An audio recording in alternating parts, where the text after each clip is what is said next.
A Russian court rejected US journalist Evan Gershkovich's appeal against pre-trial detention on Thursday. The American reporter faces trial on alleged charges of espionage. In March, Gershkovich was arrested by Russian officials. He was accused of illegally possessing Russian military documents.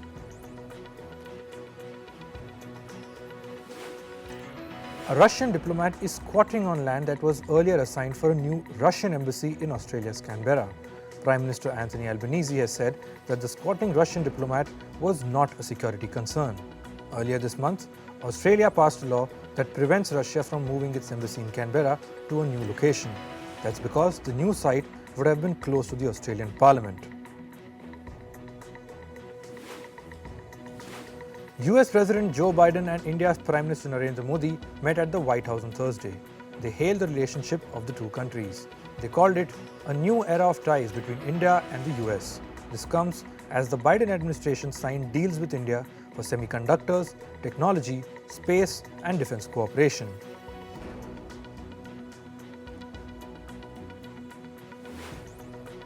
India's Prime Minister Modi attended the White House dinner later on Thursday.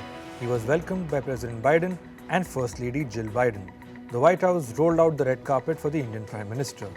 Dozens of leaders from politics, technology, sports, and the fashion industry also attended the White House dinner.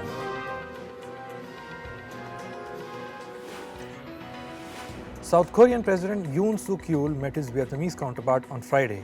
The duo signed 17 agreements related to economic and military cooperation.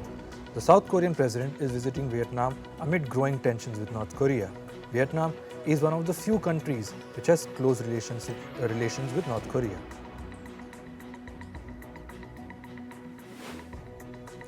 French President Emmanuel Macron welcomed Chinese Premier Li Keqiang in Paris on Thursday. China's Li is participating in the new Global Financing Summit in Paris. Earlier, Li met his French counterpart Elizabeth Borne.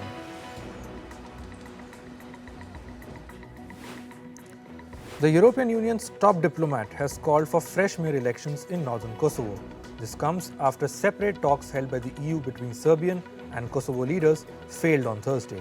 Remember, violence erupted in May when Kosovo installed ethnic Albanian mayors in its northern regions.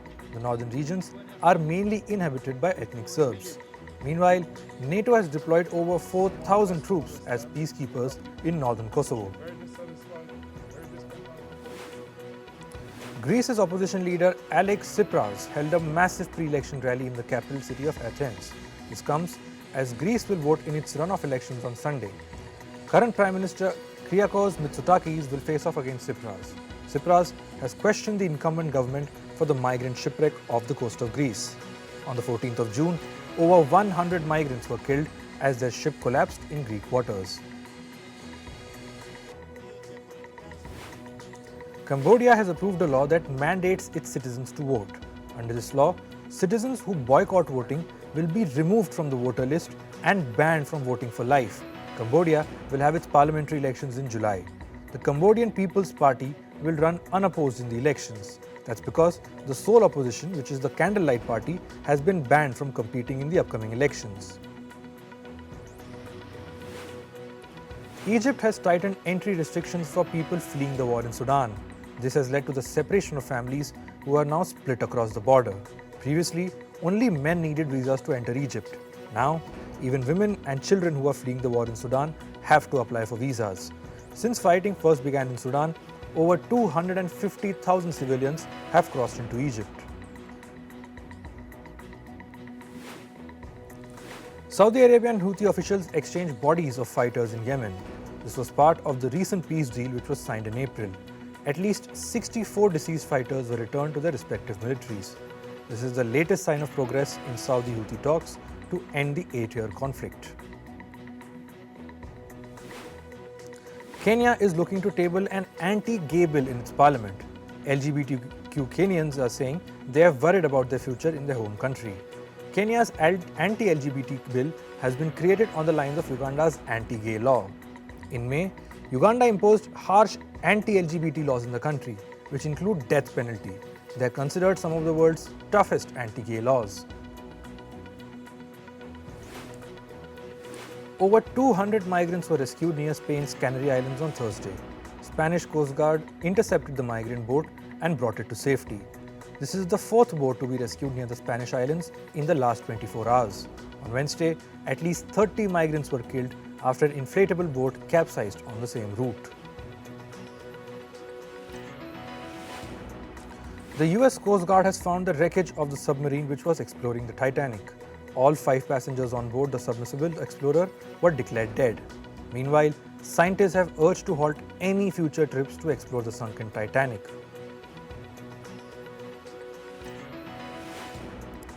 In climate, a severe hailstorm ripped through an amphitheater in Morrisontown in the US state of Colorado. At least 90 people were injured from the hail. Some even received fractures and lacerations from the unexpected hailstorms. India's Prime Minister Narendra Modi has said that his country has fulfilled its promise under the Paris Climate Agreement. This was at a press conference in the White House.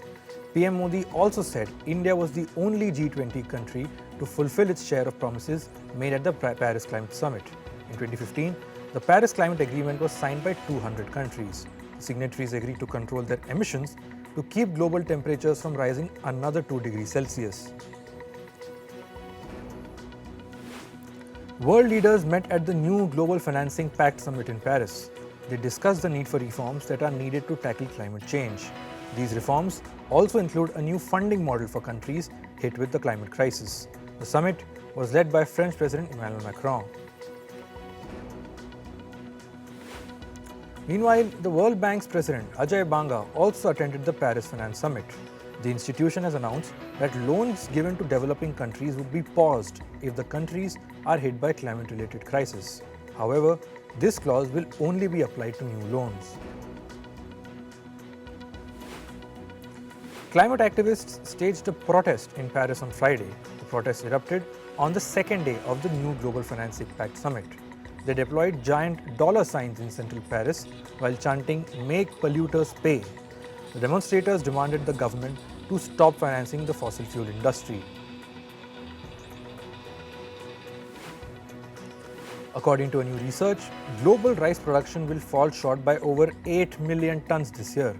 This is the largest dip in rice cultivation in the last 2 decades. The study says that global warming and climate crisis are the leading reason for the low yield. In many places, torrential rain has destroyed paddy fields. Meanwhile, in some countries, drought has made it difficult to grow the water-intensive crop. In business, the Australian unit of PricewaterhouseCoopers is seeking to sell some of its operations. The unit is looking to sell its government, education and healthcare business. Private equity investor Allegro Funds is in discussions with the firm to buy them. PwC Australia has been embroiled in a scandal for allegedly leaking confidential government tax documents to its corporate clients. Accounting firm Deloitte has quit as the auditor to Indian edtech firm Byju's. The auditing firm's move comes after Byju's allegedly failed to hand over any financial statements. This is for the financial period 2021 to 2022. The 12-month audit has been long delayed. Japan's Mitsubishi UFJ Financial Group is planning to sue stablecoins. A stablecoin is a type of a cryptocurrency and alternative to the popular Bitcoin. MUFG is in talks with some of the companies that back these crypto assets. In June, Japan became one of the major economies to introduce a stablecoin law. As per the law, only the nation's licensed banks, registered money transfer agents, and trust companies can issue these virtual coins. US computer chip firm Micron Technology will build a new factory in India. It will be constructed in India's western state of Gujarat. Micron will put in more than $800 million for the project. It will also attract investments from India's central government and Gujarat's local government. Nearly $3 billion will be invested in building the facility. American multinational firm 3M has reached a tentative settlement with several American cities. It will pay $10 billion as part of the settlement. This comes over several lawsuits accusing the company of water pollution. 3M had been accused of making products with harmful chemicals that polluted soil and groundwater. German plastics and chemicals maker Covestro has rejected an initial takeover bid from Abu Dhabi National Oil Company. Reports say Covestro dismissed the proposal because the offer was too low. Earlier this week, ADNOC proposed to buy the German firm for about $11 billion. India's Prime Minister Narendra Modi has said that India will join the Artemis Accords. This was during his state visit to the US. It is a NASA-led initiative to work together with other countries on space exploration. The program also ensures that member and countries extract and utilize space resources for sustainable exploration. The agreement was first kicked off in the year October 2020. Social media firm TikTok's long-standing chief operating officer V. Papas has resigned. He stepped down after a 5-year stint with the company. Meanwhile, TikTok has also announced that it has hired Xenia Mucha as its chief brand and communications officer. Previously, Mucha was with Walt Disney, where she worked for 20 years. Social media giant Meta will end access to news for all Canadian users. This is over its Facebook and Instagram platforms. The access will be revoked after Canada's Parliament approves the Online News Act. This act will require internet giants to pay news publishers for using their content. Meanwhile, Malaysian authorities have said that they'll take legal action against the Facebook parent. This is for failing to remove harmful content on the social media platform. Malaysia's communications regulator said there has been a significant rise in harmful content on Facebook. These were related to race, religion, defamation, and scam advertisements.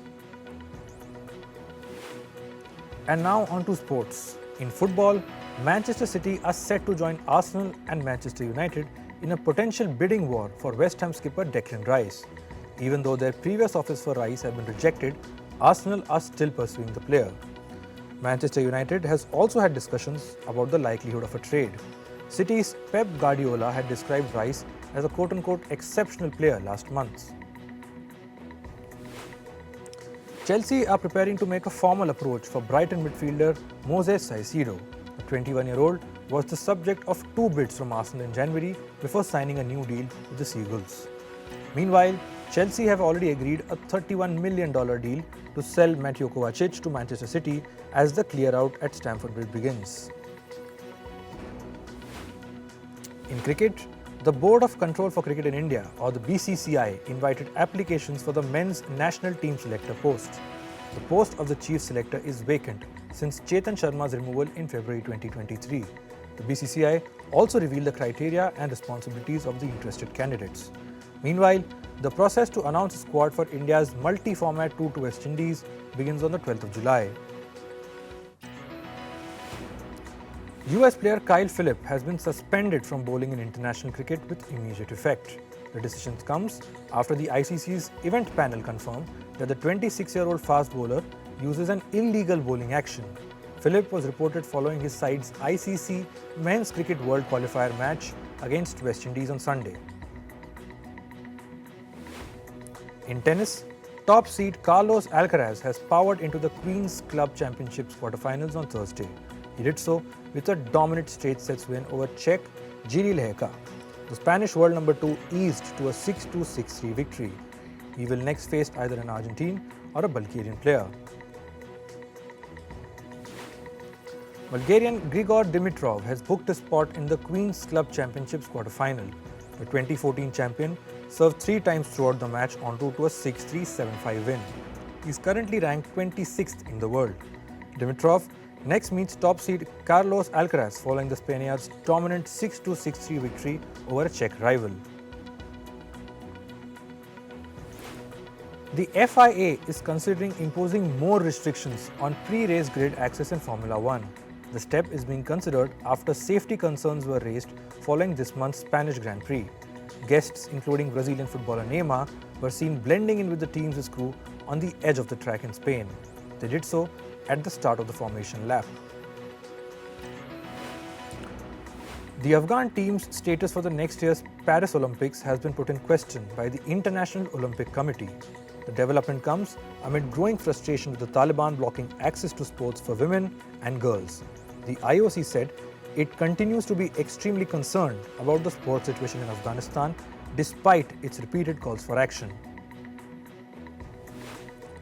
The Court of Arbitration for Sport has announced that Russian figure skater Kamila Valieva's doping case will be held from the 26th of September to the 29th of September. Valieva tested positive for the banned substance trimetazine at the Russian National Championships in December 2021. Astoundingly, the result was only made known on Feb 8, 2022. That's a day after she helped her team win gold at the Beijing Olympics. John Fendley, also known as Fenners, has exited popular broadcaster Sky Sports on Thursday. The news comes a week after several high-profile exits amid widespread job cuts, with commentator Martin Tyler also leaving. The 53-year-old presenter announced his departure with a heartfelt social media post. Fendley said, "Some of the crowd are on the pitch. They think it's all over. It is now. Full time for me.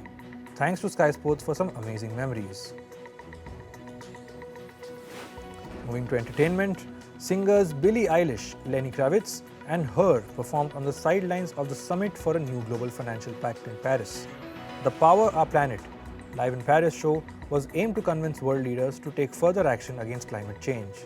The concert was organized by the non-profit group Global Citizen. The lineup for the annual Macy's 4th of July fireworks show is out. Singers Ashanti, BB Rexa, Ja Rule, and LL Cool J are set to perform at the ceremony. The 47th edition of the show will take place in New York's Manhattan. It will be aired live on television network NBC.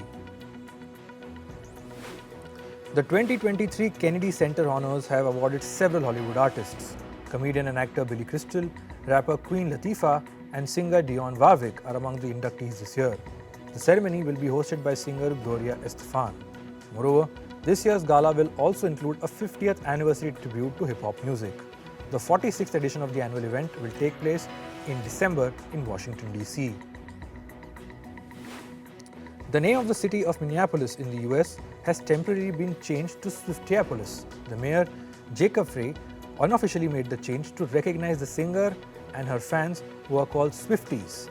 The sold-out shows are scheduled for today and tomorrow.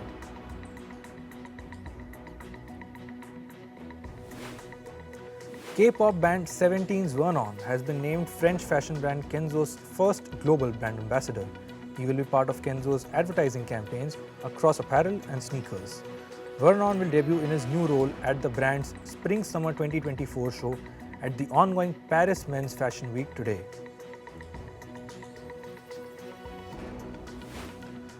Beatles singer Paul McCartney has responded to the alleged use of artificial intelligence in recreating a new song. It was reported that a Beatles song was created from a late 70s John Lennon demo with the help of AI.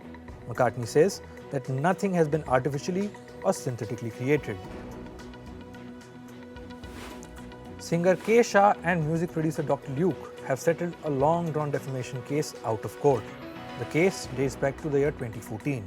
K. Shah had alleged that Dr. Luke had drugged and assaulted her in 2005. She said that she cannot recount everything that happened, but is looking forward to closing the doors on this chapter of her life. Meanwhile, Dr. Luke has maintained his innocence. Titanic director James Cameron has spoken about the missing Titanic submersible. He says that the diving community raised concerns about the sub. Cameron added that he was struck by the similarity of the Titanic disaster itself. He has made 33 trips to the sunken ship's wreckage as a long-time member of the diving community. Actor Dermot Mulroney is the latest celebrity to show support for the Writers Guild of America strike. He staged a walkout during a segment of television chat show The View to support the striking writers. Mulroney said that he felt comfortable to draw attention to the strike on The View as it is a news show with a heart. And finally, the lineup for the 41st Outfest Los Angeles LGBTQ+ festival is out. Over 170 films, documentaries and narratives from 25 countries will be showcased at the festival.